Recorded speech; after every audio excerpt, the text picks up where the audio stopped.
बार दूध पीते पीते कन्हैया ने अपने मुख में अपनी माँ को सारे ब्रह्मांड का दर्शन कराया।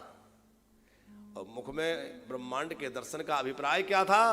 वो दिखलाना चाहते हैं, माँ तेरा दूध अकेले मैं नहीं पीता, मेरे अंदर इतने अनंत कोटि ब्रह्मांड हैं, तेरे दूध से सब तृप्त हो रहे हैं।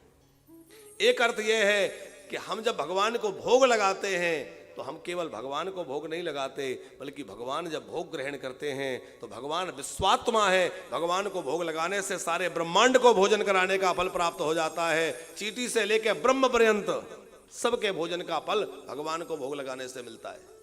इसलिए नियम बनाइए कि नित्य प्रति भगवान को भोग अवश्य लगाएं। जो भी घर में बने पहले भगवान को अर्पित करें। एक सज्जन कह रहे थे कि भगवान खाते नहीं है तो खिलाने से फायदा क्या है? हमने कहा नहीं, खाते होंगे, जब भोग लगाओगे तो खाएंगे क्यों नहीं? बोले कम तो होता ही नहीं, जितना रखते हैं बिल्कुल वैसा का वैसा मिल जाता है। अरे हमने कहा कम नहीं होता, हमें दिखता नहीं है कम होते, होता होगा। बोले नहीं, रत्ती भर भी कम नहीं होता। हमने कहा अच्छा एक बात बताओ, वो तो परमात्मा है। बगिया में सुंदर पुष्प खिले, कुछ पुष्पों का रस भ्रमर ने ले लिया और कुछ का नहीं लिया। कोई ऐसा जानकार है जो ये बता दे कि इस पुष्प का रस भ्रमर ने ले लिया और इसका नहीं लिया?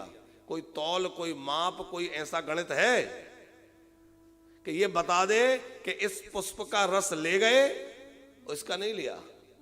हम अनुमान नहीं लगा सकते ना।